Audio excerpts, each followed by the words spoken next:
વડોદરાના Sun Pharma road પર આવેલું વડોદરા વાઇબ્રન્ટ નવરાત્રી મહોત્સવમાં 5મા દિવસે નવરાત્રીની રમઝટ જોવા મળી હતી। નવરાત્રીના 5મા નોરતે વડોદરા વાઇબ્રન્ટ નવરાત્રીના ખેલૈયાઓ મન મૂકીને ગરબે ઘૂમતા નજરે પડ્યા હતા। ગાયક કૈરવી ભુજના સ્વરે માં અંબેના ગરબાથી મેદાનમાં અલૌકિક માહોલ જોવા મળ્યો હતો। નવરાત્રીના 5મા નોરતે આરતી સમયે વેશભૂષામાં કલાકારો દ્વારા પ્રસ્તુતિ કરવામાં આવી હતી। બીઆરજી એજ્યુકેશન ઇન્સ્ટિટ્યૂટ દ્વારા વડોદરા વાઇબ્રન્ટ નવરાત્રી આયોજન કરવામાં આવ્યું હતું, જેમાં ખેલૈયાઓ મન મૂકીને ગરબે ઘૂમતા નજરે પડ્યા હતા। જેમાં 5મી નવરાત્રીના દિવસે મેદાન છલોછલ ભરાઈ ગયો હતો, જેમાં ખાસ ઉપસ્થિત બીઆરજી ગ્રુપના સરગમ ગુપ્તા તથા બીઆરજી ગ્રુપના ચેરપર્સન લતાબેન ગુપ્તા તથા ગુજરાત પબ્લિક સ્કૂલ છાની ડાયરેક્ટર અપેક્ષા પટેલ તથા બીઆરજી ગ્રુપના તમામ આગેવાનો તથા વડોદરા મેયર પિંકીબેન સોની તથા સ્થાયી સમિતિના ચેરમેન ડોક્ટર શીતલ મિશ્રી તથા સાંસદ ડોક્ટર હેમાંગ જોશી તથા ડાયરેક્ટર અમિત શાહ અન્ય આગેવાનો હાજરીમાં માતાની આરતીનો લહારો લીધો હતો અને ત્યારબાદ ગરબા મહોત્સવ આનંદ લીધો હતો, જેમાં મોટી સંખ્યામાં ખેલૈયાઓ ગરબે ઘૂમતા નજરે પડ્યા હતા।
વડોદરા જે કલા અને સંસ્કૃતિની નગરી અને વડોદરાના ગરબા વિશ્વ પ્રખ્યાત, હું ચોક્કસ ખાતરીપૂર્વક કહી શકું છું કે જ્યારે ગુજરાતના ગરબાને ઇન્ટેન્જિબલ હેરિટેજ તરીકે જ્યારે યુનેસ્કોમાં સ્થાન પ્રાપ્ત થયું છે, તો ચોક્કસ વડોદરાના ગરબાનું એમાં ઘણું મોટું યોગદાન છે।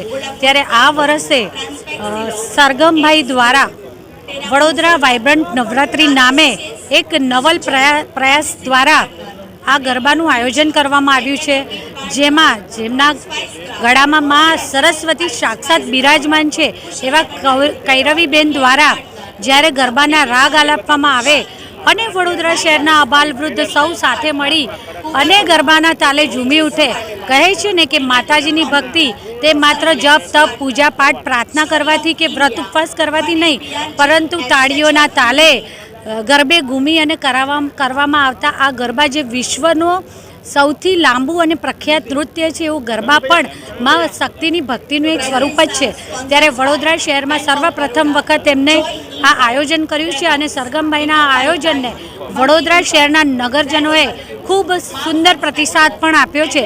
ત્યારે આ નવરાત્રિ મહોત્સવમાં માતાજીના સાનિધ્યમાં હું માતાજીને પ્રાર્થના કરું કે આગળના વર્ષોમાં વડોદરા વાઇબ્રન્ટ નવરાત્રિ ખૂબ આગળ વધે અને દેશ અને દુનિયામાં પણ વડોદરાની સાથે સાથે તેમના ગરબાનું પણ અલગ મહત્વનું સ્થાન બને તેવી શુભેચ્છાઓ આપું છું। સાથે સાથે વડોદરા શહેરના સૌ નાગરિકોને નવરાત્રિ નિમિત્તે ખૂબ ખૂબ શુભેચ્છાઓ પાઠવું છું। માં શક્તિ આપણા સૌને હંમેશા તેમના આશીર્વાદના ક્ષેત્રમાં આમ જ રાખે એવી મા શક્તિના ચરણોમાં પ્રાર્થના. વડોદરા વાઇબ્રન્ટ ફેસ્ટિવલ કે જે બીઆરજી ગ્રુપ દ્વારા પ્રથમ વર્ષે ચાલુ કરવામાં આવ્યું છે. બીઆરજી ગ્રુપના પ્રણેતા એવા શ્રી સરગમભાઈ ગુપ્તાના પ્રયત્નોથી આ પહેલી વખત સન ફાર્મા રોડ પર નવરાત્રિ ઉજવાઈ રહી છે. આ ગરબા મહોત્સવમાં જે ગરબાના રસિકો જે ઉત્સાહથી ભાગ લઈ રહ્યા છે અને જે સફળતાપૂર્વક આયોજન થયું છે એ માટે એમને અભિનંદન આપું છું. આજે વડોદરા કલા નગરી, ઉત્સવપ્રિય નગરી ને સાંસ્કૃતિક પાટનગર એવા વડોદરામાં ગરબા મહોત્સવ કે જે વડોદરાની ઓળખ બની ચૂક્યો છે, એમાં તમામ નાગરિકો, તમામ મહિલાઓ, તમામ યુવાનો જે ઉત્સાહથી ભાગ લઈ રહ્યા છે.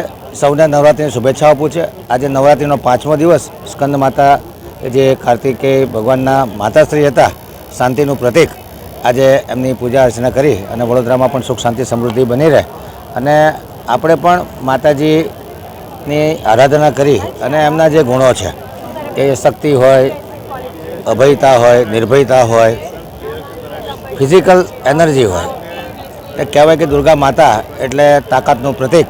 પુરાણા જમાનામાં વાત કરીએ તો કહેવાય કે નાણામંત્રી એટલે લક્ષ્મી દેવી, એચઆરડી મિનિસ્ટર એટલે સરસ્વતી દેવી અને હોમ મિનિસ્ટર એટલે મા દુર્ગા. આમ ત્રણેય દેવીઓની આરાધના કરીને આપણે પણ ઉર્જાવાન બનીએ અને ઉર્જા થકી આપણો પણ વિકાસ થાય અને વડોદરા નગરી સુરક્ષિત રહે. ચોમાસાની ઋતુ દરમિયાન જે આપણે જોયું કે કુદરતી આફતોમાંથી વડોદરાના નાગરિકો બચ્યા છે અને નવરાત્રિમાં માતાજીની આરાધના કરીને આપણે પ્રાર્થના કરીએ કે આવી કુદરતી આફતોથી આપણને બચાવતા રહે અને વડોદરા શહેરમાં પણ આપણું યોગદાન આપી અને આપણે સૌ સામૂહિક તાકાત દ્વારા વડોદરા શહેરનો વિકાસ કરી શકીએ. સૌ નાગરિકોને નવરાત્રિની શુભેચ્છાઓ. અસ્તુ ભારત માતા કે જય. વંદે માતરમ.